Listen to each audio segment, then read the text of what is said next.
తిరుమలలోని వెంకటేశ్వర స్వామికి ఎందుకు అంత పెద్ద నామాలు పెడతారో ఇప్పుడు తెలుసుకుందాం. ఒకప్పుడు తిరుమల వెంకటేశ్వర స్వామికి అంత పెద్ద నామాలు ఉండేవి కావు. తన కన్నులతో అందరినీ చూసేవాడు. అయితే అక్కడ కొంతమంది సన్నిధిలో తప్పు చేసేవారు. స్వామి వాటిని చూసి శిక్షించేవారు. స్వామివారు వేసే ఆ శిక్షలు చాలా భయంకరంగా మరియు కష్టంగా ఉండేవి. దీన్ని గమనించిన అర్చకులు పచ్చకర్పూరంతో స్వామివారికి పెద్ద నామాలు పెట్టడం మొదలుపెట్టారు.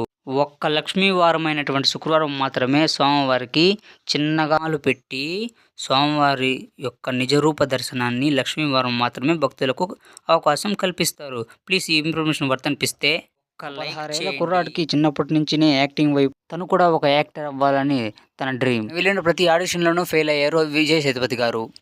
16 ఏళ్ల వయసులోనే ఇంత ఆశ పెట్టుకున్నటువంటి విజయ్ సేతుపతి గారు ఎన్నో కష్టాలు పడ్డారు. ఇంట్లో పరిస్థితులు బాగలేక ఒక సేల్స్ మ్యాన్గా కూడా పనిచేశారు. అలా ఇలా కష్టపడి తన డిగ్రీ పూర్తి చేసుకుని కువైట్లో 3 సంవత్సరాలు అకౌంటెంట్గా పనిచేశారు.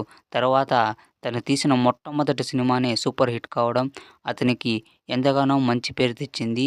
ఆ సూపర్ హిట్తో అతను అక్కడి నుంచి ఆగకుండా మంచి మంచి సినిమాలు చేసుకుంటూ ఇండస్ట్రీలో ఒక మంచి పేరు తెచ్చుకున్నారు మన విజయ్ సేతుపతి గారు.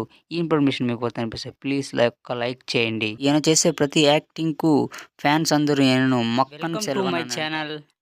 మన ఛానల్లో మంచి ఫ్యాక్ట్స్ వస్తాయి. ప్లీజ్ సపోర్ట్ చేయండి. ఎవరు సబ్స్క్రైబ్ చేయడం లేదు. మీరు సపోర్ట్ ఇస్తే చేయడానికి ఎంతో బాగుంటుంది. ప్లీజ్ ప్రతి ఒక్కరు సబ్స్క్రైబ్ చేయండి. అలాగే మీ ఫ్రెండ్స్ కూడా ఈ వీడియోని షేర్ చేయండి. ప్లీజ్ సపోర్ట్ చేయండి. మన ఛానల్లో మంచి ఫ్యాక్ట్స్ వస్తాయి. ప్లీజ్ సపోర్ట్ చేయండి. ఇప్పుడు మీ సపోర్ట్ ఎంతో అవసరం. నేను ముందుకు రావడం మీ వల్లనే, మీ సపోర్ట్ వల్లనే. ప్లీజ్ అందరూ సపోర్ట్ చేయండి. ప్లీజ్ లైక్ చేయండి, సబ్స్క్రైబ్ చేయండి. ప్లీజ్ అందరూ సబ్స్క్రైబ్ చేయండి. మన ఛానల్ ఇప్పుడే డెవలప్ అవుతుంది. Thanks for watching. Please subscribe.